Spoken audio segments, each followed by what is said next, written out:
jam-packed, big rebound of a show from Monday.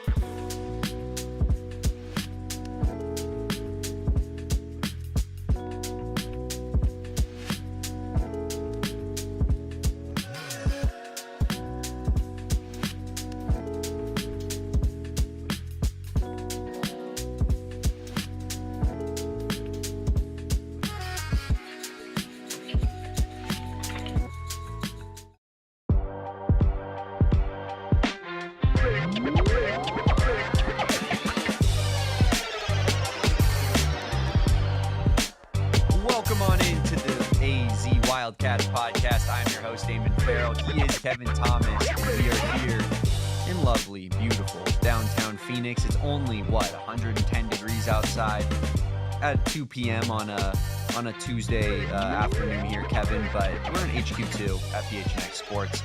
And just happy, thrilled to be talking some Arizona Wildcats athletics with you guys. Thrilled to be talking with Arizona big man Tobe Awaka later on in the show. He's going to join us live. So stick around for that. But we got a lot to talk about in the meantime, Kevin. But first off, how are we living today?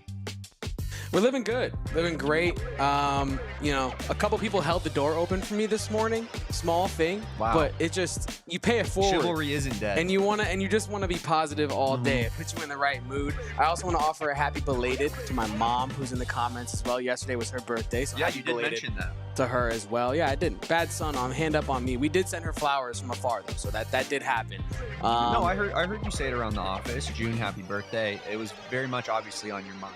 And that's what's important, Kevin. Indeed. And yeah, overall, it's Carter Bryant draft week. We're going to talk about that a little bit later in today's show, but I'm really excited for the kid, the guy, the man, the prospect, the player, and could not be even more excited to talk to Tobe Awaka later. Ever heard of him? Does that move the needle for anybody in the chat? One of the nation's, dare I say, the nation's premier rebounder. Ever heard of him? Especially pound for pound, given his size as well. Yeah. We know how, large of a hulking human he is, but he's not exactly a 7-footer, right? So for him to be able to do what he can do is impressive, and I'm excited to talk a little bit about that with him as well, Damon, later. So jam-packed show, extremely excited. Happy Tuesday, everybody. Let's get after it. Let's get after it. Couldn't have said it better myself, Kevin. Obviously, you are very on the money with the NBA draft talk. That's a great way to start things off. We got a Die Hard sale going on here at ALLCITY Network across all of our cities through I believe the start of the NBA draft. $36 live sale gets you a free piece of merchandise. That's going to be about a $35 value.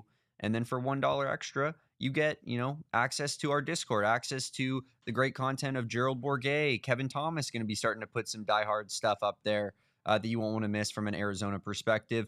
And you get that NBA draft diehard guide, similar to what we did for our NFL. And in the NFL draft, our diehards got access to Fran Duffy's guide. Now you get Will Gottlieb's guide as well. So absolutely well worth it, Kevin, for the draft guide alone. You also get that T-shirt and all the other benefits. If you're not a diehard, now's the time to sign up. I'll also argue that there's no better reason Damon laid out a ton of reasons to become a diehard, but I think the best reason is that Discord, is that community piece. We were talking on a recent show about how sometimes you just need a group chat to let off those thoughts about the game. You probably shouldn't let those go to Twitter where they're going to live forever and the person might see them. If you don't got a group chat, the Discord is the place to be, whether it's D-backs, Wildcats, Mercury. All those Discords are popping off when things are going on. I know D-backs Discord's popping off just because the sun is shining in the day. You know what I mean? They don't need a reason to get talking in the Discord. So become a part of the best community in all of this here state when it comes to sports and become a diehard today. Yeah, absolutely. It's like it's similar to like a message board, but instead it's like all family and friends. Instead of, the typical characters that maybe get on your nerves from time to time. This is a community of, well-minded and like-minded, I guess I should say, fans of their teams. And it's a great place to hang out and talk ball, of course. But, Kevin, we should talk some ball. And but before we get into that, we're going to talk a little bit about the Bear Down Blueprint. Yes, the Bear Down Blueprint. I was, scrolling. This is the offseason, Damon, and we all know that as Arizona Wildcat fans, we're sitting here thinking, what's going on in Arizona Wildcat world every single day. And when there's not, premier Big Four sports going down, you got to look a little deeper. And I saw this article from Arizona Athletics that describes their release of their new strategic plan up going through 2023, ironically the same year that Chip Hale's been extended through. And it, worked with the Eller College of Management, worked with student athletes, worked with a lot of different focus groups to determine the best data-informed process to get Arizona's athletic program from where it is now, which we all think is still one of the top echelon athletic programs in the country, but there are some issues with it, and we've addressed those on this show, and fans address them all the time on social media. The athletic program knows that, and this is their data-driven way. Namely the shortfall of budget. Yes, mostly money. Mostly the athletic program needs Monarch money. You know what I mean? And, they say that this is rooted in these certain values of respect, integrity, community, excellence, and resilience. But I think the most important part here about it are these key goals that I have right here pulled from the article. This is, again, from Arizona Athletics website. You can find the full article there. But the key goals of the Bear Down Blueprint include establishing Arizona as a top 25 total athletics department nationally and a top 3 program in the Big 12 Conference. Now, I want to remind people that is across all sports as well. Developing a long-term sustainable business model aligned with future revenue sharing frameworks. After implementing the department's 5-point plan, the department's deficit reduced from $39 million to $5 million with a goal to balance budgets by FY26. And I also thought that it was interesting here, not the growing total fundraising bit, but the increasing season ticket retention and group sales across all sports with fan engagement as a revenue growth driver. Again, for the full article, please go check out Arizona Athletics website, and they have all more information on this. And you can also find the actual blueprint itself in PDF form on that site if you really want to dive even deeper into it. But the purpose of me bringing this up here in our first segment, Damon, was I wanted to ask you, how do we think they're doing? I know this is early into the Bear Down Blueprint. We're not trying to, judge, jury, executioner their blueprint before it even gets off the tarmac here. But yeah, how do you think they're doing in terms of being a top 3 program? They spent a full year now in the Big 12, and as well as top 25 nationally. And do you think that they're moving in the right way? As in the very early days of this Bear Down Blueprint. And this is as a whole, as an athletic department.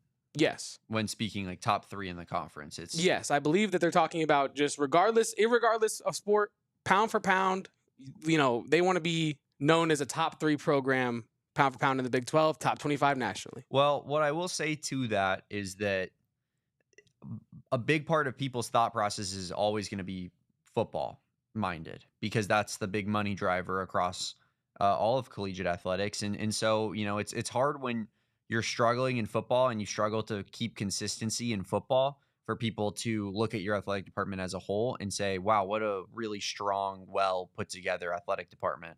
What I will say is that Arizona is kind of in a unique position where we do have a strong fan base for sports that are not football, right? Which is a lot of colleges can't necessarily say that.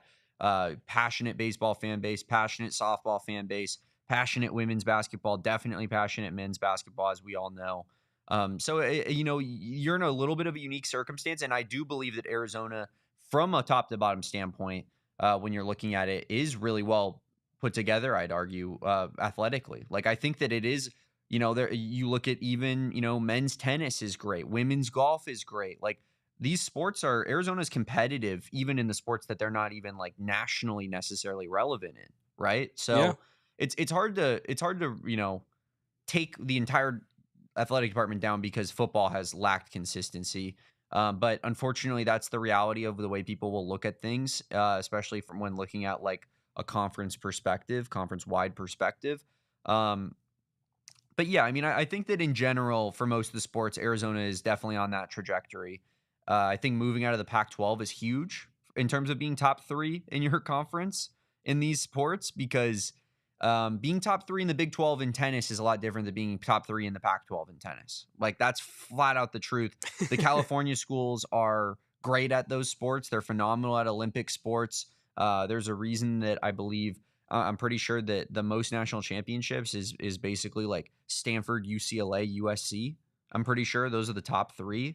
Maybe Texas is in there somewhere, but it's a very well put together conference the Pac-12 was in terms of the more peripheral sports. Arizona now has that advantage going into the Big 12 that they didn't have in the Pac-12, which is, they were competitive in the Pac-12 in all of these sports. Now going to the Big 12, you're playing, schools that don't really put as much resources or care as much, I would say, into those kind of more supplemental sports. So I think in general, you could say that the athletic department, a very long-winded way of saying the athletic department is pretty much in a good spot in terms of its Big 12, ranking hierarchy, but you need to find success in football to truly, truly round out this athletic department as a whole, because it trickles down to everything else. Yeah, 1,000%. And Michael here says it in the chat that a great example of exactly what you're talking about has to be Alabama, who said, and Michael said, I swear they were only solid in football years ago, and the other sports just trickled in, like men's basketball, baseball, softball, etc. I also think that, when you look at, like, I know they're what do they really mean, but in this kind of conversation, there is an important thing to be mentioned here with when you look at all those compilations of top programs, football and basketball winning percentage over the last X amount of years. There's no reason why Arizona shouldn't be at the, not the very tippity top of that, but like at the top end of those lists, simply because the basketball program is so successful. If you can just have a slightly above average football program, right, that is competitive every year and is not looked at as in need of a direction, right? I think that is half the battle with this. I also think that re-signing, or I'll say sorting out your softball stability from a stability standpoint is huge as well for a team or for a program like Arizona, right? That softball is a pillar of what Arizona does from an athletics department program, or from an athletic department standpoint. The softball program is huge. You also have teams in the Big 12 like Texas Tech who, for my money, they just continue to invest in softball. Oh, yeah. All sports, really. Throwing another 7-figure NIL deal at their star pitcher, right? So if Arizona is going to be able to compete and be a top 3 program across all sports in the Big 12, you're going to have to prioritize, you're going to have to show us, the fans and the pundits, like, what are your priorities from an athletic department standpoint? Is it football? Like, do you really want to take the Bama standpoint of, we're going to try to be good at football and then have everything else trickle through? Or are you going to try to do this from a basketball standpoint, right? Like, is that what it's going to be? Are you going to be men's and women's basketball dominant? And are you going to be baseball and softball dominant? And the football program is just going to have to try to be average every year? I could totally see that. I think that's probably the most realistic option we have here, right? But it would be interesting to see, like, if you were to kind of take out Big Ten in SEC schools, and that's not to say Arizona doesn't have better athletic departments than a lot of those schools in those conferences, but if you were to take out all of those schools, where does Arizona rank from top to bottom as an athletic department? I'd say it has to be towards the very top. And that's coming from a standpoint of, like, you're working with less resources than those two conferences are, those two super conferences essentially that they've become.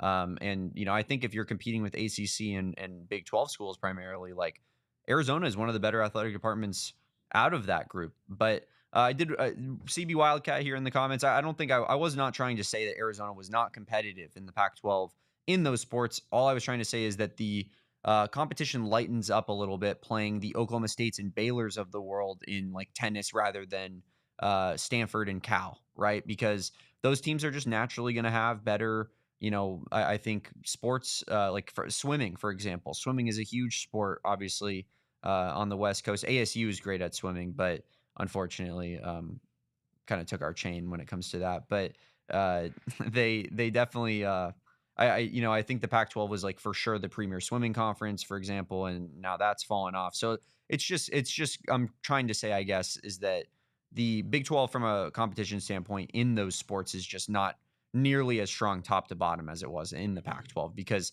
a lot of times the national champion was coming out of the Pac-12. Yeah. And, you bring up national championships, right, Damon? Like, part of the Bear Down Blueprint, whatever you want to call it, is explicitly winning championships, achieving sustained success in the Big 12 conference and nationally through excellence in performance and preparation is the second bullet point in one of the 4 strategic pillars, right? And that goes without saying that winning titles within your own conference is a very important thing if you're trying to be one of the best athletic programs in the nation.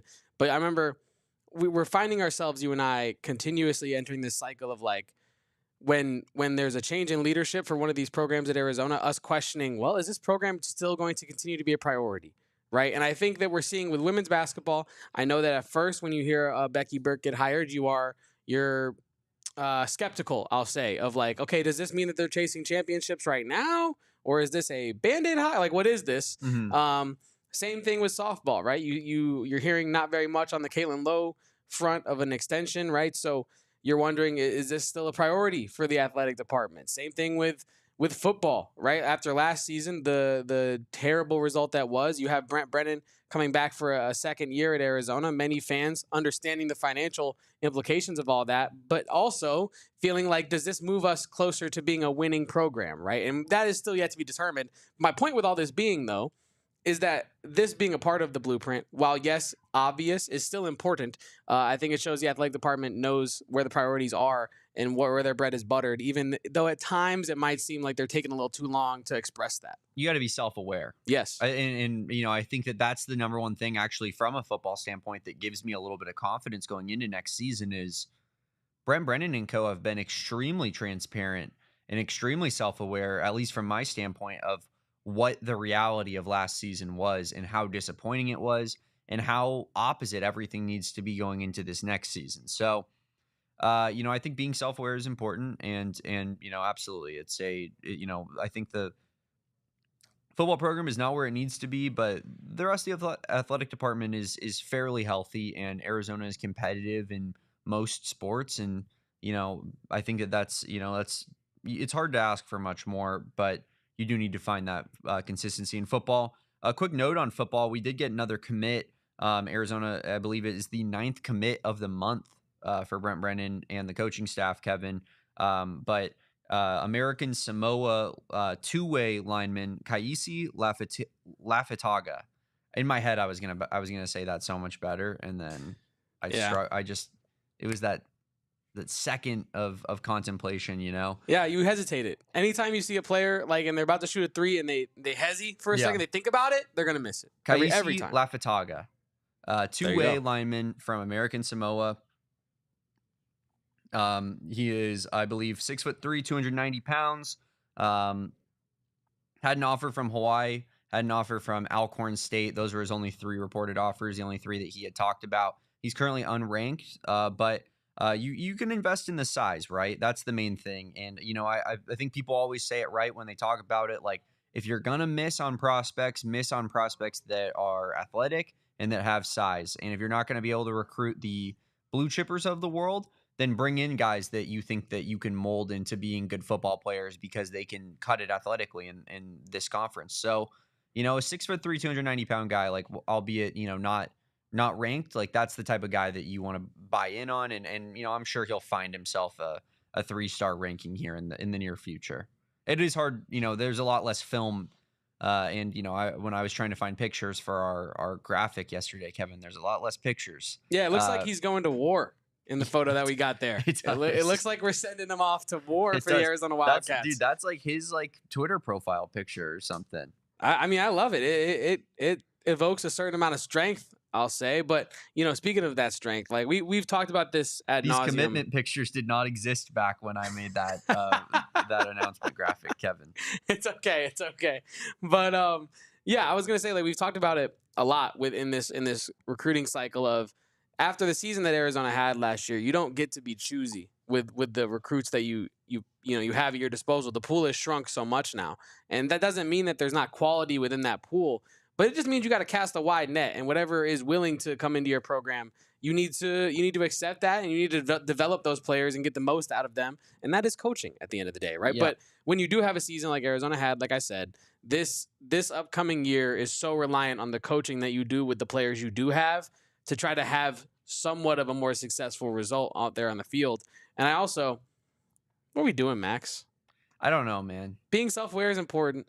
Here's knowing I beat the smack of down out of the 2 of you in a triple threat match. Yeah, I'm sorry, and I should have let you finish that comment. Gross. I wanted to just throw it out and not even give it the time of day. Here's being self-aware. We're in the middle of a show. Maybe try not to derail it. By physically threatening us publicly. This is crazy. We're gonna have a conversation with Espo. Yeah, let's have a talk with Espo about that. I will say about Lafitaga, he's a two-way lineman. He has been kind of his 24/7 profile says interior offensive line. I believe he plays both sides of the ball, as many people do in high school. His main recruiter, though, was Joe Salvea. Let's go. You could say that it's because Joe Salvea has the primary connections for American Samoa, which he probably does on the Arizona staff, just given his experience recruiting, especially Polynesian players, but at the college level. Like he's one of the most well-renowned recruiters in the business. But you could also, I think, talk yourself into that being a sign of what's to come for Lafitaga, just in the way that maybe he's a defensive lineman. Maybe that's why Joe Salvea is his lead recruiter, is because he plans on being a defensive lineman at Arizona.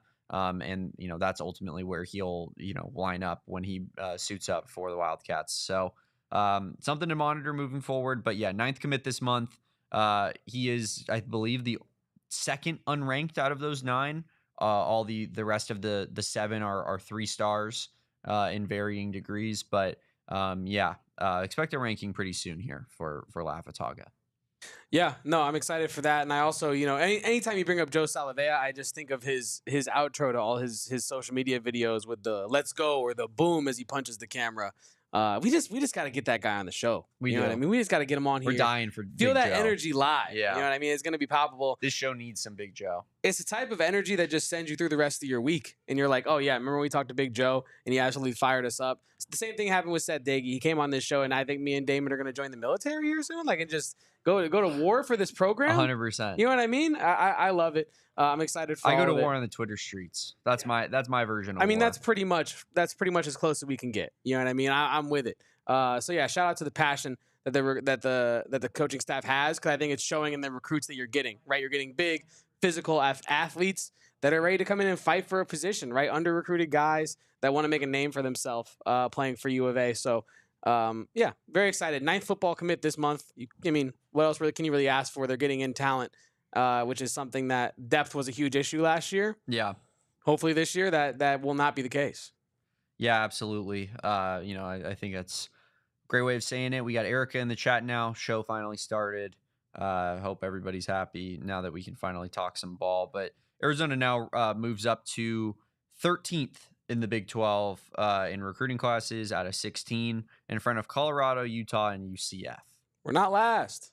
Woo! Utah and Colorado as well on those particular rankings. I believe,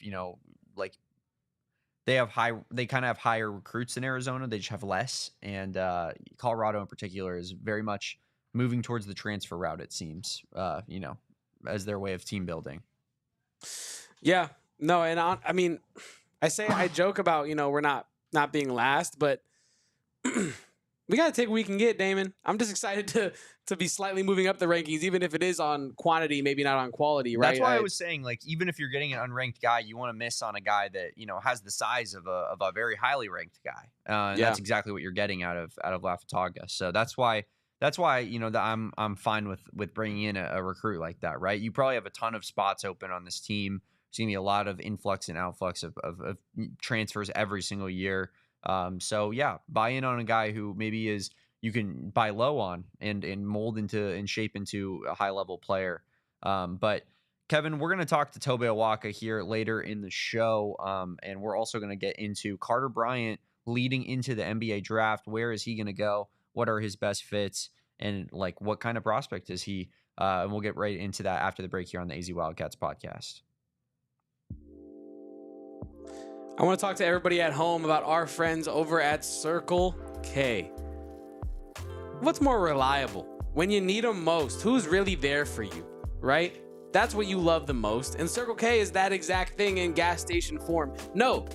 In thirst stop form, because it's America's thirst stop. I love Circle K. Damon loves Circle K. Gerald behind me, he loves Circle K. Everybody loves Circle K. You should be a member of the inner circle, and if you're not, you're missing out on savings. And all we try to do on this podcast is save you money and talk about Arizona Wildcat sports. And so we're continuing to do that. And, there's a current promotion right now going on at Circle K, only for Inner Circle members, where you can get a 79-cent Polar Pop or a 99-cent Froster. You can get 3 Ghosts for $7. That's a Circle K exclusive flavor as well. Straw Bango. Crazy name on that. And the savings don't end there. You also get 3 cents off per gallon. You got to try it just for the name. Exactly. Once you sign up, you get 25 cents off per gallon on your first 5 fill-ups, 3 cents off every day after that. And then when you graduate, turn your tassel from one hand to the other at the Circle K, you get 5 cents off per gallon every time you fill up. So the savings are endless at Circle K. Join the Inner Circle for free by downloading the Circle K app today. Terms and conditions apply at participating locations. Visit CircleK.com for more details, all those things. Circle K, it is the absolute only place to stop if you need any sort of convenience store need. The only place to get your new flooring is our friends at Empire Today. You hear me talk about it every day on this show, basically. Empire Today has the best flooring in the business, and it's because this is what they do. This is the only thing they do. This is what they specialize in. This is what they love. This isn't a situation where, they're a home improvement type of store and, oh yeah, we can get you some new flooring. Here, I don't really know what we got. Why don't you search through this catalog? No, they have people that specialize specifically in finding flooring that works for you. They can give you a free in-home consultation at your house. Take a picture of that room and use their virtual floor designer to show you different options to find the floor that best suits your home. It is the absolute best place to get your flooring because of that reason alone, Kevin. Like, if you're making a massive purchase like some new flooring, why wouldn't you want to be sure about your purchase before you're done? I am on some Empire Today hardwood right now, and it is beautiful. It is pristine, and it definitely holds up in terms of quality. So head on over to Empire Today. Schedule a free in-home estimate because some things are just better at home. PHNX listeners can receive a $350 discount when using promo code PHNX. Yes, you heard that right. $350 off with promo code PHNX. Restrictions apply. Visit Empire Today/PHNX for full details. Real quick, before we move on from our football conversation and into the Carter Bryant stuff, which I am foaming at the mouth to talk about, we're talking about Arizona being ranked 13th and how, you're casting a wide net and just hoping that you get some talented guys that maybe were under-recruited. You also, in I believe 3 days, less than 3 days, 2.9 days, whatever the hell you want to call it, Oscar Rios is announcing his commitment. And you might be adding a 4-star quarterback to the mix as well in that commitment class. Drastically changes the vibe around the program, I would argue. 1,000% agree. So, I think right now for Arizona football, you could only feel pain from last season, but I feel like optimism for 2025-26, unless you're just a complete pessimist, right? And I understand that. Like, you have to see results on the field before you can fully change your mind on certain things. Understood, sympathize with that the whole way through. But I think you'd be lying to yourself if you said that the moves that Arizona football have made since the last horn sounded last season, I think Arizona football's made every right move for the most part, right? You can't make perfect moves. Yeah. We haven't seen it yet. But on paper, I'm very optimistic about the moves that have been made. Hopefully Oscar Rios is added to that list here coming up in 3 days. Yeah, and Kevin, I'm actually going to get you a picture that I want you to put on a background here, and I can't believe we didn't get this picture before. But they did a Juice County picture 2.0. I did see that. I'm putting it in our spot for you to grab it. I will grab it for us. It is an electric photograph. T-Mac, the guy can't get enough. Wildcat for goddamn life. Does anyone love this school more than T-Mac, man? No. He's back in Tucson every other weekend, it feels like. He's using all of his frequent flyer miles on going back to Tucson from North Carolina. It's unbelievable, man. Yeah, that rookie bonus is getting put to work real quick with all these don't even mention it, bro. He's got the sponsorship deals. Don't pocket watch my boy like that. He's got Sharpie on deck. I'm celebrating. I'm saying like even like that. I'm saying he's taking that newfound wealth that he has and he's putting it to work. He's saying like, yo, yeah, I can show up to Tucson next. When do you need me? I'll hop on the next one. It's all good. The original Juice County picture, if you guys remember correctly, Arizona was in the process of recruiting Tetero McMillan to come to Arizona. They already had Noah Fafita in the fold, committed, and I believe signed. They also had Kean Burnett, who they flipped from. I actually don't know if his flip happened before or after the photo, if I'm being completely honest. But Kean Burnett ultimately flipped from USC, where he was committed to Seth Dagey, to Arizona, and he was in the photograph as well. And then T-Mac was in the middle. They, of course, had oranges in their hands because of Juice County, because of Orange County, California, where they are all from, repping the hometown. But Arizona, in its class that we're talking about, the class that, we were just discussing, Dash Fafita, Noah Fafita's little brother, will be attending the University of Arizona because, of course, he will, because the Fafita family are, locked in. No one's ever represented this school and this university greater in the history of time. The Les Fafita and the Mrs. Fafita statues will go crazy. But yeah, Kevin, without further ado, why don't we look at this photograph? Unbelievable stuff here. Does that not fire you up? I mean, T-Mac's wingspan is 4 people wide, by the way. It's family ties, Kevin. I love it. It's family Everything business. about this photo is great. If we, you know what? I mean, we have to do this now that I'm saying it into this microphone here. But if you slap a black and white filter on this and a parental advisory on the bottom right, we have the album cover for next season's team. We got the album cover right there. That's just got to be what it is. It's just all, the whole family. The whole family's involved here. If you want to bring it back up, Kevin, I was going to read off for people, just for the people at home who didn't know who was who. Dash Fafita is the one in the red Arizona jersey, kind of in the middle, next to his mom and dad to his right, our left here on the screen. T-Mac showing off that wingspan, as Kevin said. He was out there on the field too during the the photograph session. You can see Noah right to his brother's left, our right, Kean Burnett right next to Noah over the shoulder. More family. Quincy Craig. Sorry, I don't know why I stumbled on that. Quincy Craig holding the juice box on the left. Sitting down. He was a Portland State transfer, if you remember correctly. Going to be playing his first season here at Arizona. Probably going to get some playing time in year 1 for sure. And then you have Shenko Matuatia, who is a ASU transfer, sitting in the bottom right there, backup offensive lineman. So you just got the whole Orange County squad, and it's smart, man. It's smart because as much as I've talked about in the past, and it's been a long-standing take of mine for the people that have known me for a while, that being the school that is known for polyculture is very important, I think, for Arizona to be successful at football. Because when you're, by nature of where Arizona is regionally located, I think that obviously the pipelines that you're going to be recruiting from the most are California and Texas, but in Arizona, because it just keeps getting stronger and stronger. But we've seen that with Arizona kids that they don't necessarily want to stay home. Like that's not their priority. The big time Arizona recruits go to big time schools elsewhere. In California and in Texas, I think that you're looking at the USCs of the world that they get priority. You're looking at Texas, Oklahoma. Like those schools are always going to get the top level recruits in those states, right?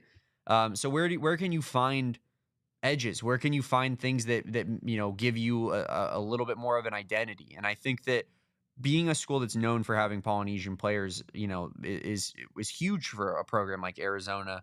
And on top of that, being a school that is known for having Orange County players could be potentially even bigger. Like that's St. John Bosco, that's Mater Dei, that's Orange Lutheran, that's Servite, where Noah and T-Mac came from. Like there are huge football high schools out there. It's probably the most talented high school football division in the country, the Trinity League. And yeah, I mean, if you can be known for being the place for Orange County kids to want to come play ball, that's huge. Even if it's not the top level guys, like being the team that gets the second run, the players that are just under elite, and every once in a while you stumble on a T-Mac who is elite, who wants to come play at Arizona. Like that's the build for this program. And so, yeah, play into that as much as possible, in my opinion. Yeah, and one of the most important things for the success of any college football coach is having those built-in pipelines that you're known for, right? Yeah. Like I think, we often talk about Stoops' guys, Sumlin's kind of guys as well. Like Fish had his style of guys, and Brennan is slowly finding his. But if you can make it California Poly players, I think you're going to have a lot of success, right? And I know that you have to get the right players in. Not everybody can play football at a super high level just because you're Polynesian. You know what I mean? So you have to find the right ones. But if you can start with a solid pipeline, I think that California, with all those huge football culture schools out there, Not a far, I guess, plane ride from Arizona.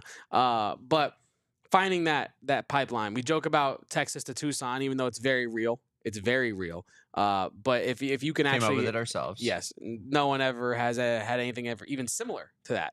But if you can find that pipeline, if you're Brent Brennan, that is step one to having a successful recruiting tenure here at Arizona. So very encouraged by the continuation of that through Fish, through Brennan.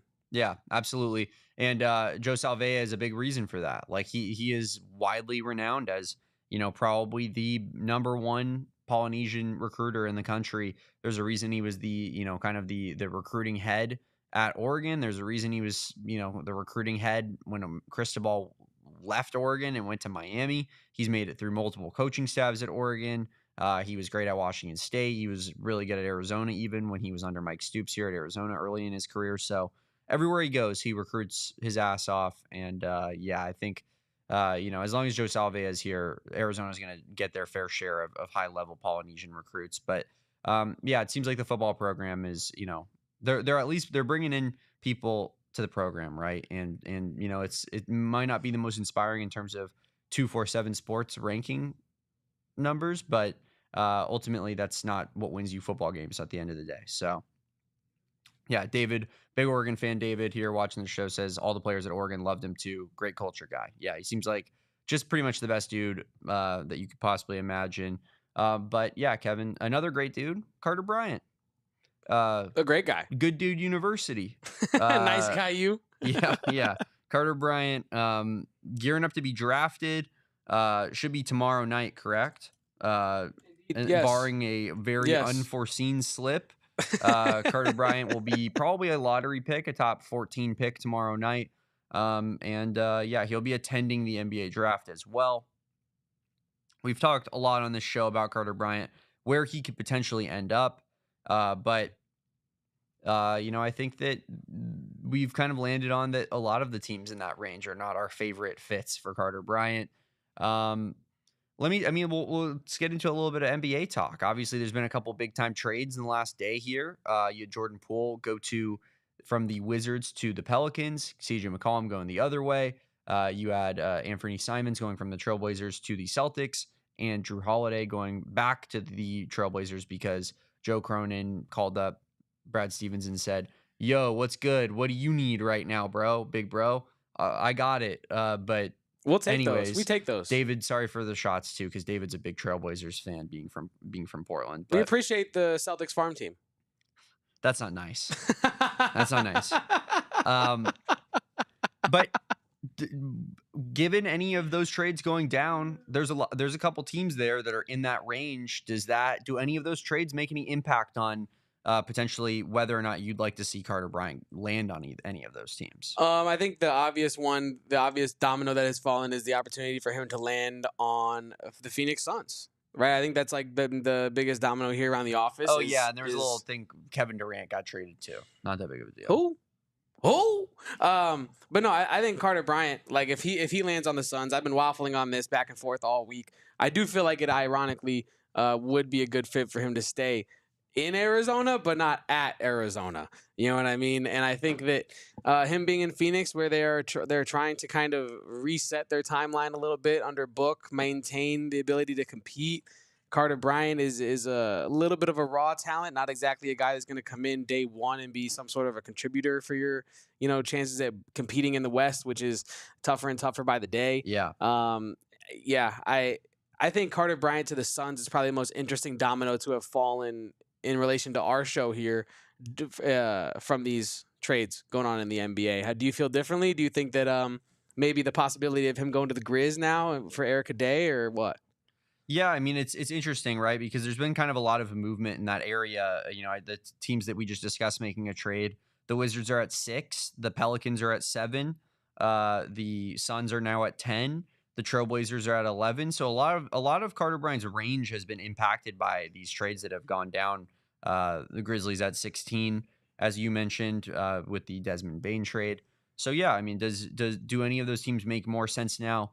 It seems maybe the Pelicans are shopping a couple of their wings as well. I've heard that, I know that they just traded CJ McCollum, but there were some reports in the last couple of days that Trey Murphy and Zion Williamson could potentially be on the block. If Trey Murphy was to get traded, Trey Murphy for Tingus Pingus, please. If Trey Murphy was to get traded, I could see Carter Bryant kind of slotting into that role decently well. I mean, they're not exactly the same type of player, but they're similarly built in terms of length. And I think you'd want Carter Bryant to uptick his 3-point ability to maybe get on that level with a little bit more volume added to his 3-point attempts per game. But yeah, I mean, I don't know that you're really looking at anything being that different with these trades.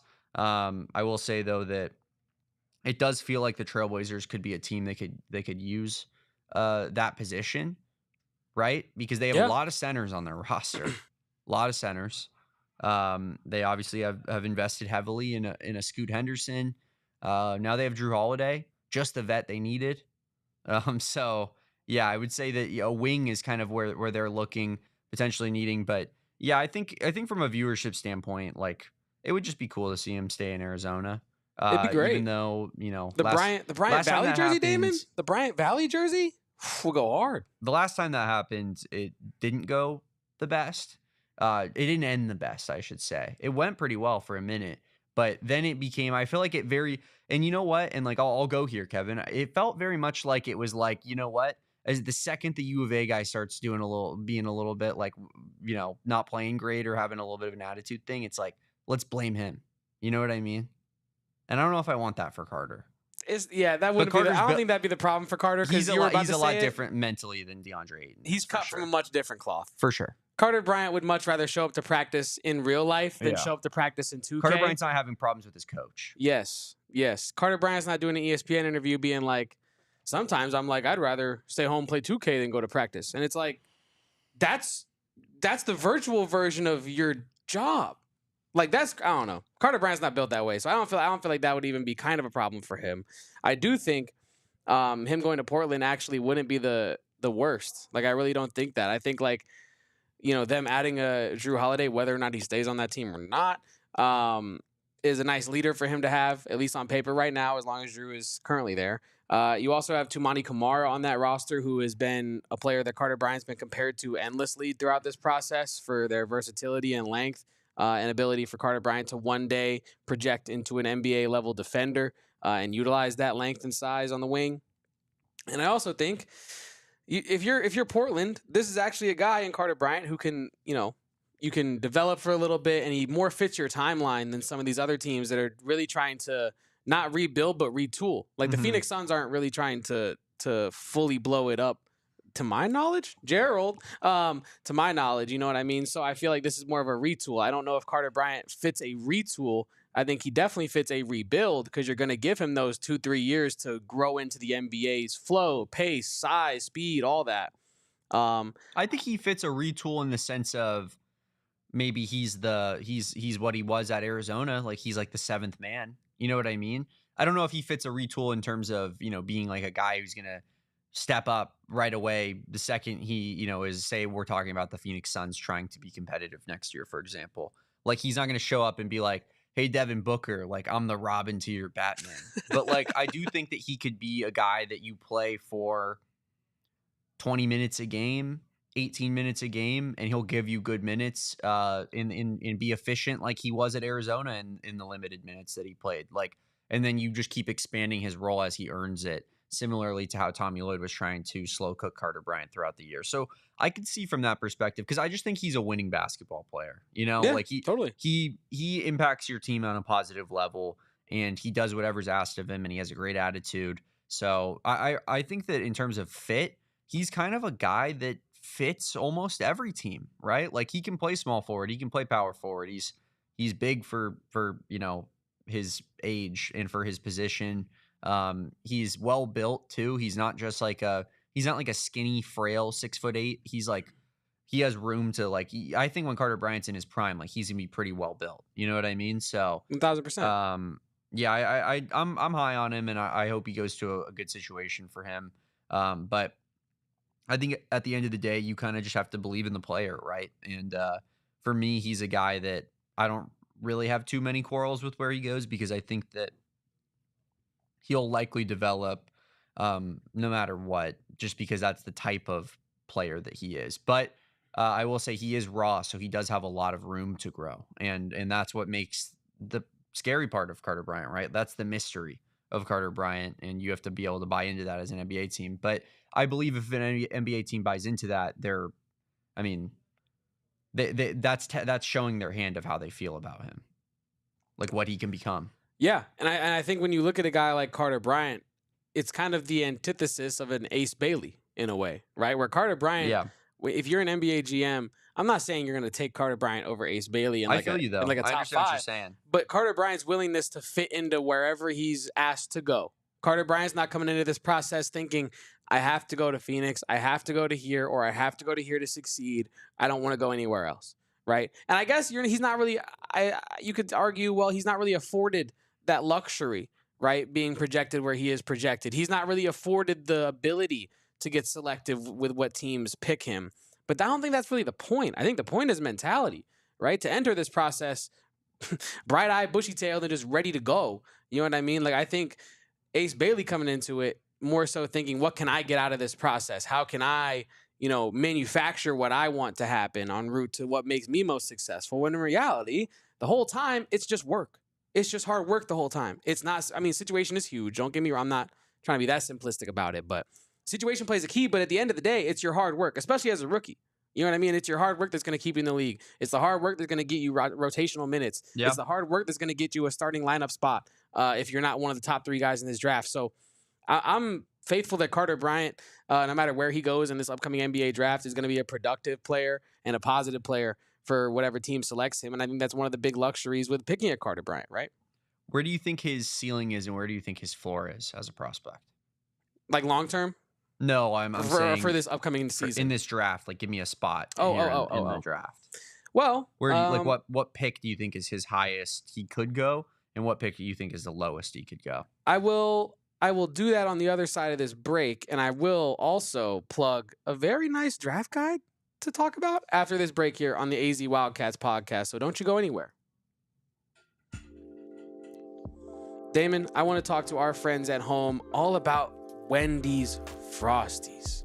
Because damn are they good. They're so delicious. They are updating all their Frosty flavors. And if you love the OG Frosties, you're going to love this news from Wendy's. Whether it's, the creamy treat you've always loved to have, whether, dipping fries into it, just having it straight as it is.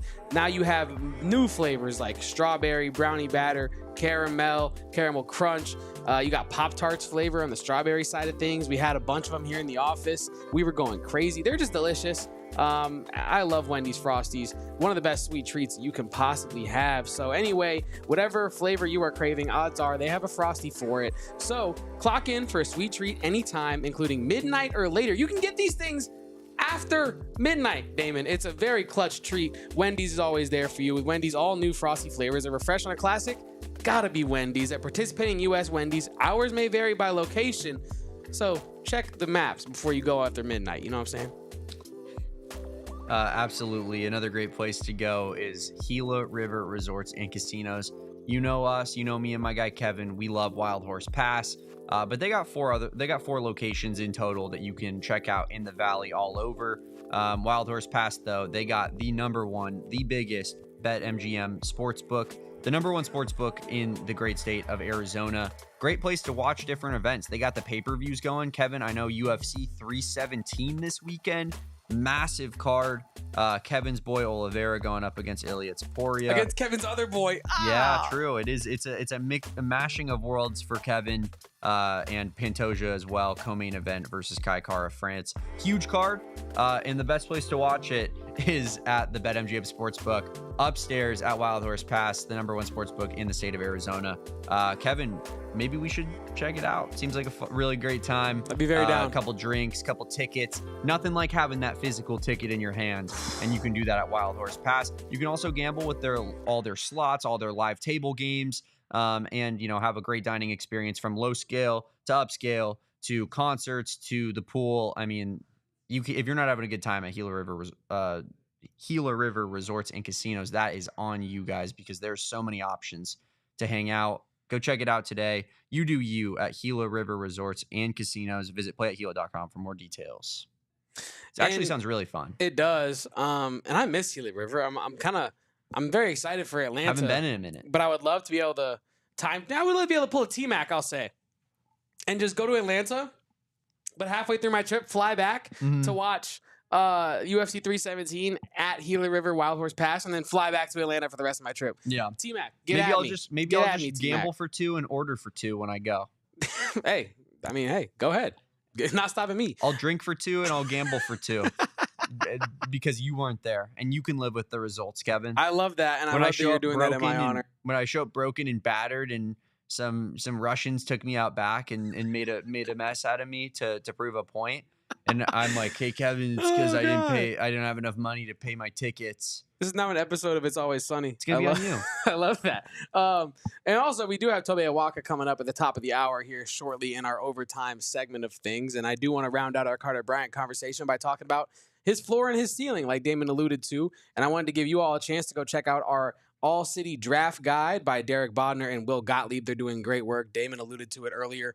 But they got a mock draft, picks 1 through 30 as well for you there with explanations for all of them. And you don't want to go to any of the other ones because this is the one to be. We had Will Gottlieb on the show earlier in this offseason to talk about Carter Bryant's ceiling and his potential as a player. So if you missed that, go back and find it, check it out in our playlist that's in there.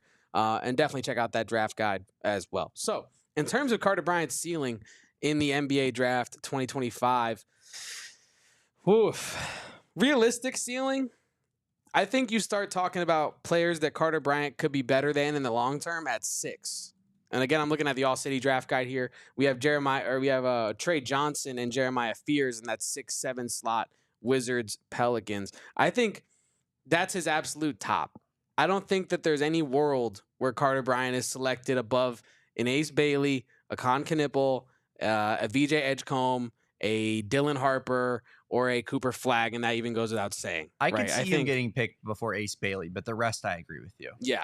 So I think 6 is where I would say the tip top of the ceiling is at in the NBA draft for Carter Bryant, and then floor. I think. Could he fall all the way to 15? Sure. But I think for my money, I'm going to say from 6 to 13 is his range. I couldn't see him truly falling below. I could see him. What I'm trying to say is the last player I think he could fall below is Kasparas Yakashionis from Illinois. I think that's the only player I think I would worry about him falling lower than as a floor. Because I don't think Cedric Coward is better than Carter Bryant. I don't think Thomas Sorber is better than Carter Bryant. I don't think Jace Richardson is better than Carter Bryant. So that is my range for Carter Bryant in the NBA draft, 6 to 13.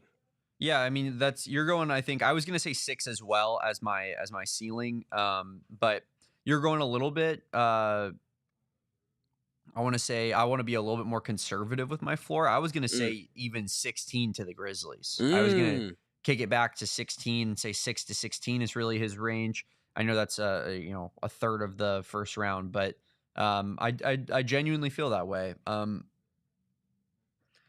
Excuse me. It's okay. You're excused, Dan. I think that he's such a anomaly of a prospect in a way, Kevin, that it's like there's just a world to me where he does end up slipping a little bit.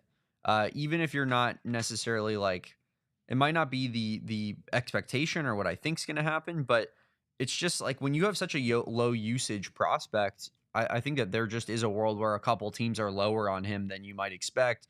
He ends up, kind of just continually falling. And so that ultimately could lead to, him being picked just outside the lottery there. But you think he's like a lottery lock, essentially? Based off of that answer. I really do, Damon. I feel as though Carter Bryant is a lottery lock. I think his mentality combined with his potential, I think that's the big key, right? Like, to be honest with you, I feel like the mystery, and we alluded to this many times, the mystery of what Carter Bryant's ceiling could be without ever having seen his floor, I think is really helping him out a lot here. I'm not saying that he couldn't have fulfilled that potential if he came back to Arizona. I think we all believe he would have fulfilled his potential.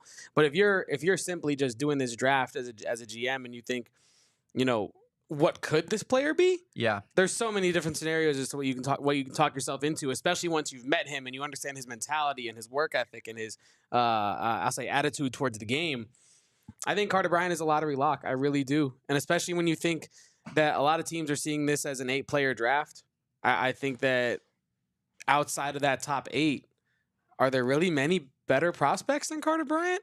In terms of right now, without having the benefit of hindsight later on, it feels like from a mentality, potential, build, frame standpoint, where the league is at in terms of desiring versatile wings and preferring those over small scoring guards, I think Carter Bryant's a lottery lock. Yeah, I think that's fair. Looking here with our friends at Bet365, I was curious as to what the betting lines on Carter Bryant. And you know what, Kevin, I think maybe before, as a preview lead into the NBA draft tomorrow, maybe we come with our favorite bets for the NBA draft tomorrow night and include at least one Carter Bryant bet part of it. But if you're looking here on Bet365, no odds for Carter Bryant to go 6th overall pick. Not even an option. That's 7th tough. overall pick, he is plus 3,500. 8th overall pick, he's plus 2,000. 9th overall pick, he is plus 400. And 10th overall pick, he's plus 550. He's the second highest odds at both of those slots, 9-10. So that seems to be more of kind of the range that they expect him to go in that 9-10 range, maybe 11. To the Trailblazers, but 9 through 11 seems to be what at least Bet365 is saying in terms of where Carter Bryant is probably going to end up. If you guys are here ready for our Tobe Awaka interview, please drop a like on this video. Helps us out so much. We're about to bring him on here in a half second. Should we throw it to overtime first? Is there no better time than Tobe Awaka? Then throw it to OT, Damon? Let's do it. Let's do it. If you're watching on any of our streaming platforms on television, you're doing a great job. Go over to gophnx.com. The party continues over there. And we got Tobe Awaka joining us in overtime here. So, without further ado, shall we get him in here? Let's do it, Kevin. There is Tobe Awaka. We're trying to get him in here in a second there. But yeah, let me get him in here, Damon. But what is something that you really want to talk to Tobe about today? Because here he is. What's going on, Tobe? Nice to have you on the show, my man. This has been a long time in the works. How are we living on a Tuesday? Doing well. Got a few workouts in, so feel good. Yeah, you guys just started workouts, correct? Yeah. We've been at it for about 2 weeks now. How are things going? How's the team looking so far? They look good. They look really good. Freshmen look like grown men. I saw Cole for a little bit. He was doing his thing, really skilled, really athletic. Braden has a great body on him. Dwayne has a great body on him. Bryce has a great body on him. So they all look, great coming in. Really good character guys. Low key, mellow. So just great additions for sure. Yeah, I actually want to keep it there for a second with the new additions. Is there anybody in particular? Could be a transfer as well. Could be Evan Nelson. That you're particularly excited to share the floor with next season? Honestly, I'm excited to play with all of them. Dwayne has a great shooting stroke. The way he spaces the floor and his athleticism, I think, is going to surprise people. Koa, I think how skilled he is handling the ball, and it just is his tenacity and grit defensively as well. I think it's something that goes kind of unnoticed. I think Evan Nelson as well. He just plays hard. He's skilled and can shoot the ball, and is great at making reads off the pick and roll. But he's been fun to play with as well. So yeah. We're familiar with the idea that it's been somewhat of an unconventional start to the offseason with Tommy Lloyd being in Colorado Springs, with Pete as well being out there with him. But you have spent a lot of time playing under Tommy Lloyd as of last year, and getting in the groove of things this offseason. What is different about Tommy Lloyd as a head coach than other coaches you've had in the past? What makes him stand out as one of the best coaches in the country, in your opinion, from playing under him?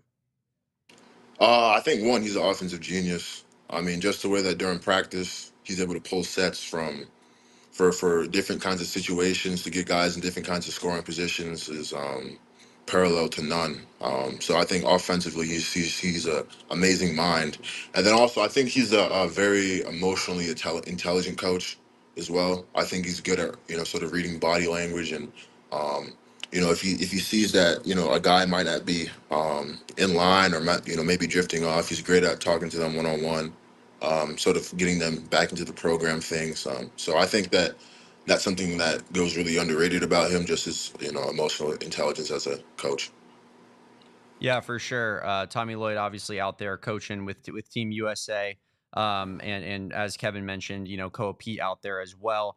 You competed with Team USA, I believe, at one point, and it was a somewhat of I'm sure, a disappointing run with Team USA. What can you say that you brought from that? And have you talked to Koa Pete about your time with Team USA and how maybe he can use that to help kind of help his game at the college level? Yeah, we didn't really talk about it in depth. I just kind of wished him luck, and wished him success. I know he's been playing at that level for a while, with Team USA. So it's nothing really new to him. But I had loved the experience. It was sort of my first time playing basketball outside of the country, getting to see how different countries play and their play styles and sort of what their perspective and perception of the game is. So I thought from that standpoint, it was really cool. And then we had played in Debrecen, Hungary, so just seeing the culture out there and just seeing how life in general is different than life in the U.S. I think that was really eye opening.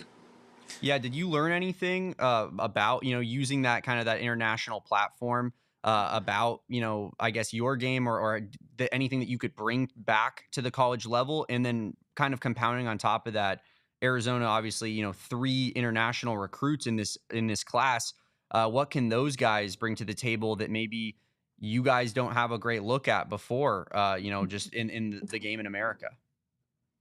I would say definitely IQ, just a more holistic approach to the game, more team oriented, I would say. When I was over there, I think that, I was already kind of known for being a physical player, but I feel like playing out there, it kind of played to my strengths more. They kind of let you chest up a little bit more, play more aggressive. So I feel like that kind of catered more to my play style in a way. So I think that's why I was allowed, or able to have a lot of success over there. Yeah, and we're talking about your play style. Damon and I have been huge fans of your play style. You are a beast of a rebounder, right? And part of that is instinctual. Like, we all know that rebounding is kind of something that almost can't be taught in a way, right? Everyone has their inspirations for who taught them how to rebound. Where does your rebounding instinct come from? Do you have any people that you really look up to in that way? Honestly, it's just been a way that I've been trying to get on the court in college. I came in underrated as a freshman, unranked. Didn't really have any buzz or anything like that behind me. And I obviously started off my career at Tennessee, and my AAU coach, Dana Dingle, he said, to try to get the attention of these college coaches and play at a high D1 level, rebounding is going to be a calling card. So he had challenged me to lead the EYBL in rebounding, and I did that. And Tennessee offered, other schools ended up offering. And, that was kind of my ticket to playing high level Division 1. And then even once I got to Tennessee, I was young and inexperienced, a freshman coming in, so I had to hang my hat on playing defense and rebounding, and that's kind of how I kind of broke the rotation. And it's kind of ironic you say that, because that was kind of my next question here, because you are a highly touted player. You were that coming out of high school, from Poughkeepsie Player of the Year kind of player. I'm telling you, preaching to the choir here, right? But for people that don't know, like Tobe Awaka, this is the guy who's putting up damn near 20 and 15 in high school, right? So this is a guy who, is that star kind of player coming out of high school going into Tennessee. And then, like you said, you're trying to fight for rotational minutes. So what have you learned over your college career about playing within limited minutes as recently as last year with Arizona, and maybe not being a star, you know what I mean, but being a star in your role, which is almost even more important? How have you learned that throughout your college career? I think the most important thing was just trying to do my job to the best of my ability, no matter who gets credit or whomever gets the the attention, the interview at the end of the game, whatever it may be. Just focusing on what I can do to help the team win, but also push myself to be successful at the same time. So and it's tough. I got to Tennessee. There was a bunch of older guys ahead of me. Um, Practice was tough, going against 7-footers for the first time, guys who were mobile with size. So it was definitely a learning curve, but I think it was just, growing pains that were necessary to put me in a position that I'm, sort of in now.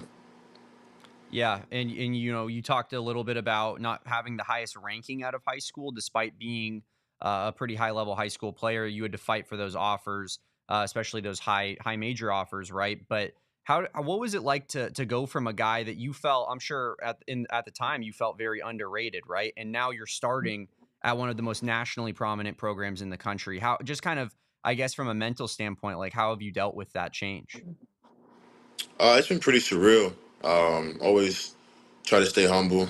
Always try to keep my faith in Jesus Christ and sort of have that be the anchor, personally. And then on top of that, he was just kind of crazy. Like when I had, first gotten to Arizona's campus, and obviously I took a visit there beforehand, but you go into RJ, the practice gym, and you see the Hall of Champions and the posters of all the guys that have put on the Arizona uniform, and it's just like wow, this is where you're at, and this is where you're playing, and you have a prominent role here. So he was definitely new for me. Also, sort of assuming more of a leadership role as well. Even going into this year, as I'm one of the guys returning, so it's definitely been different, but it's something I'm learning to embrace for sure. Yeah, you guys have an interesting mix on the roster now. It's like JB's obviously been in the building for a while and he's the starting point guard. It's great to have that leadership from that spot. Now you're coming back for your second year at Arizona, but you bring in a ton of high level freshmen, right? And first year guys. One of the transfers you bring in is a very experienced guard in Evan Nelson. So like, just kind of how has it been? With the early stages of this roster, getting to know each other and building that chemistry when you have such a difference in experience levels. You have a lot of guys who bring a ton of experience and a lot of guys who are playing their first minutes of college basketball this upcoming season. Right, right. I think it's been great, honestly. I think that so far, the freshmen have picked up things pretty quickly. And I would say like our team has like the perfect, mix, veteran players that have been here, young, developing talent. And, I feel like once, the freshmen get up to par in terms of just play style, understanding the offense, defensive assignments and stuff like that, we're going to be a very dangerous team. But I would say that, the freshmen definitely have surprised me coming in. Just how fast they've been able to pick up things and just how hard they play. That's something that coach hasn't really had to coach them on. They've just brung it every single day. And one thing I was thinking about here as we're talking to you, Tobe, because Damon and I have kind of anointed you as the best rebounder in the country, but I kind of wanted to just give you a 30-second floor, however long you want to take. Do you feel like you're the best rebounder in the country? And can you tell fans at home from a player's perspective, what does it take to be an elite level rebounder? Like, what are some of the things that go into that? Because I think a lot of people at home just say, well, he went out and grabbed 5 boards. He went out and grabbed 10 boards. But it's a lot more than that, right? So do you think you're the best? And why? Well, I think it takes a lot of intent and tenacity just to try to, just to rebound like that. It's really just a motivation thing and, just grittiness and intensity. In terms of what I see myself as, it's people talk about it. I just kind of go out there and do my job. I'm not really focused on having the mantle as king, about it, in college basketball. If people give it to me, I appreciate it. If not, I'm still going to keep working regardless. So it sounds like it's our job, Damon. We need to carry the torch for Tobe. And that's fine. We'll do that. We can be that guy for that duo, I guess, for Tobe. But Tobe, one game that in particular that stood out to, I'm sure, every Arizona fan watching was that second round matchup against Oregon. You got 14 rebounds. Kevin and I on our post game show that day came in and we're basically like, we don't win this game if it wasn't for you getting this team extra possessions in that first half in particular when the offense was struggling. So is that your kind of is it feather in the cap type of game if you had to pick one, or is there another one that comes to mind that you're most proud of? This past season? Yeah, or in your entire career. Yeah, I would say the Oregon game was pretty high up there just because he was during March Madness. The Iowa State game at home too. That was a pretty fun experience when Caleb hit that shot. So I would say those 2 games for sure. Yeah, and keeping it there on the topic, NBA draft coming up. You got a couple Arizona Wildcats. I'm sure obviously everyone expects Carter Bryant to be a pretty high pick, but you mentioned Caleb Love right there. Does Caleb Love, I'm sure you're in agreement with this, but does Caleb Love deserve to be an NBA draft pick tomorrow night or the night afterwards? Yeah, without question. I mean, I don't see why not. Um, Honestly, he's probably the most talented player I've played with. And obviously there's been a lot of noise around him, and just a lot of this and that. But just from a talent perspective, he absolutely deserves to play in the NBA. And then another one of your former teammates, Carter Bryant, is also going to be picked in the NBA draft. Damon and I think you joined as we were finishing up our Carter Bryant conversation. And I just want to feel inclusive. It's a nice little Tobe Tuesday. So I want to ask you, where do you expect Carter Bryant to go in the NBA draft? And more specifically, do you think he should be a lock for the lottery tomorrow night? Yeah, I think he should be. I mean, I've heard so many things from top 10 to mid first. I don't think he hits late first at all. I've heard recently, like, I think Phoenix has 10, I think. So, that's a possible landing spot. But, he's such a great talent, and he was such a great teammate, to grace the floor with, and definitely miss him for sure. But obviously, when you're slated to go that high in the draft, you have to go, and wish him nothing but the best. Yeah. And then one last serious question before we get to a quick fun one here, Tobe. But, we talked about you being an elite rebounder and how that's obviously, that's your calling card, if you will. Like if you had to pick one attribute, I'm sure, about your game, what do you need to do to take your game to the next level next season at Arizona? Like what's an aspect of your game that you think you need to round out and improve upon to, kind of just take that next step as a player? I would just say connecting the offense, playmaking. When guys get stuck, JB's trying to organize the offense, sort of be in that release for him, swinging the ball to the other side, getting the offense flowing, things like that. And then obviously spacing the floor and shooting, being able to do that.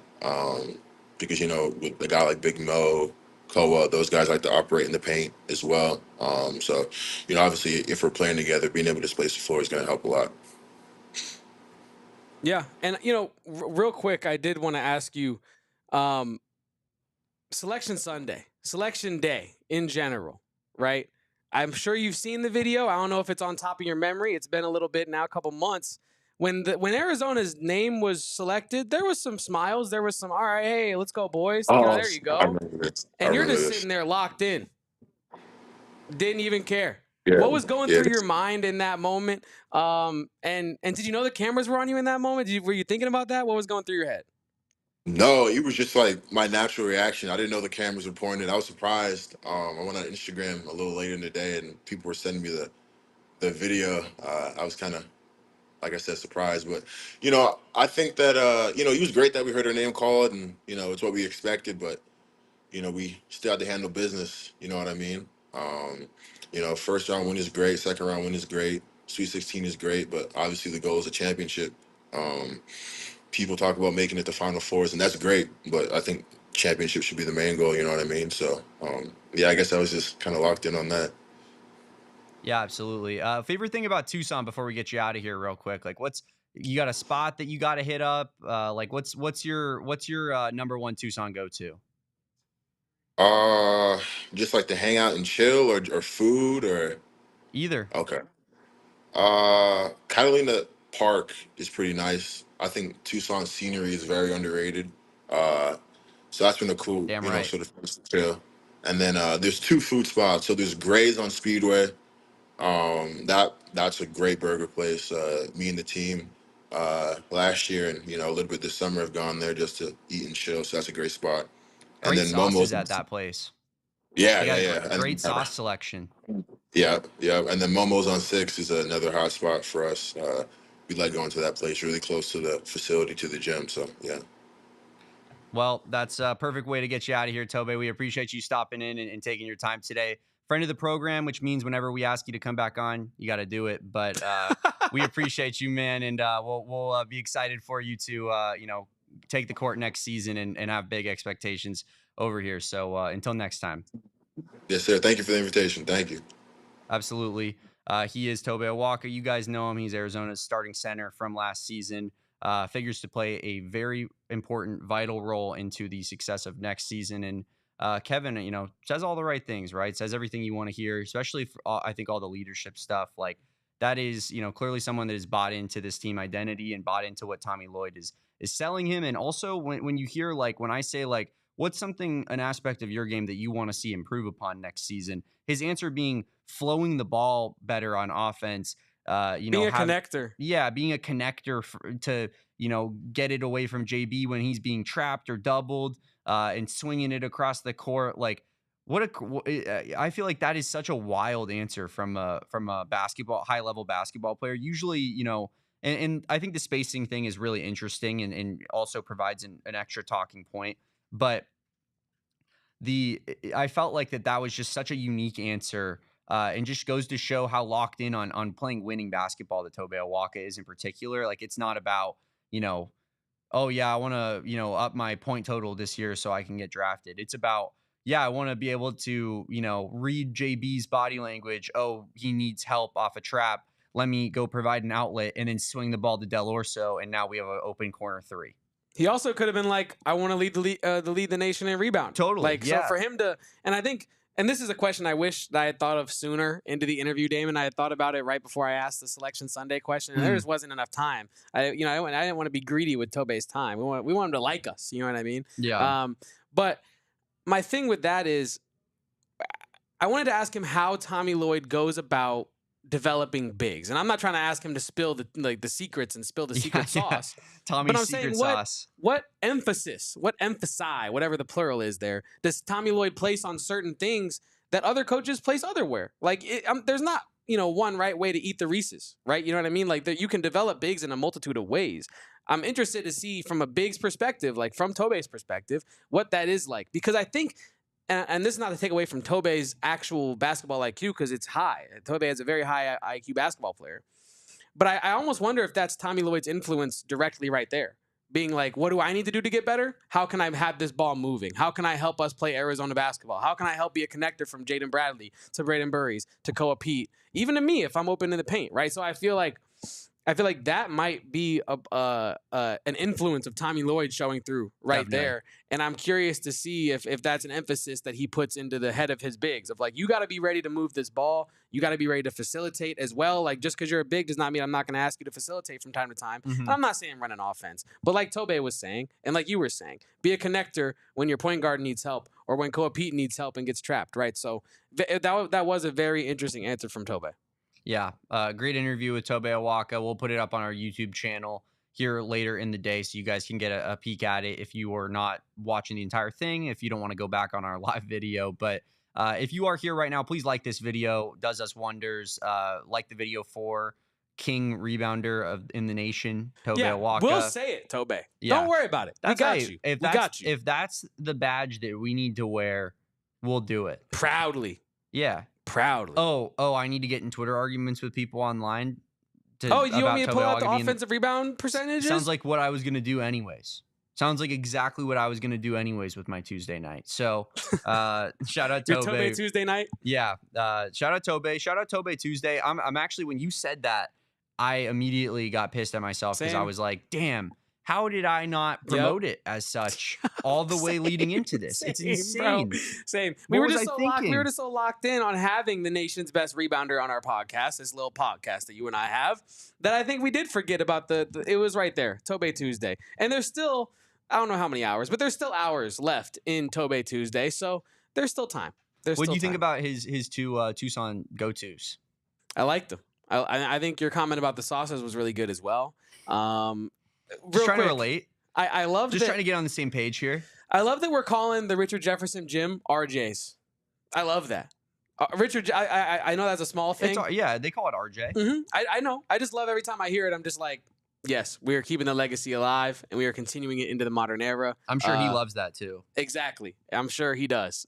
Richard Jefferson, for better or worse, not a small ego on him. You know what I mean? He loves himself. No, it's good for... And it's not a bad thing all the time. Our Arizona, exactly.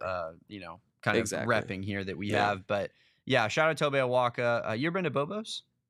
I think once. Good breakfast spot. I've known that the team likes Baja Cafe in the past. So that was interesting to hear that the breakfast Max is spot going to kill us. But is that the spot with the cinnamon swirl pancake? Yes, I believe both of them have something similar to that. But yes, I believe Baja is I think specifically the cinnamon roll pancake. Well, on that note, on the cinnamon swirl note, should we get on up out of here? Yeah, we should, Kevin. Like I said, like this video if you haven't done so already. We appreciate everybody for joining us. Subscribe to the channel if you haven't done so either. We appreciate you guys. We'll be back on a Wednesday. We'll be talking some Carter Bryant draft stuff. We'll be getting into maybe our favorite bets for the NBA draft. Woo. And we'll be hanging out and giving you all the updates when it comes to Arizona Wildcats athletics. You can follow my guy Kevin at KevoPost. That's KEVOPOSTS. You can follow me, Damon Fairall, at DamonDawg, DAWG at the end of that.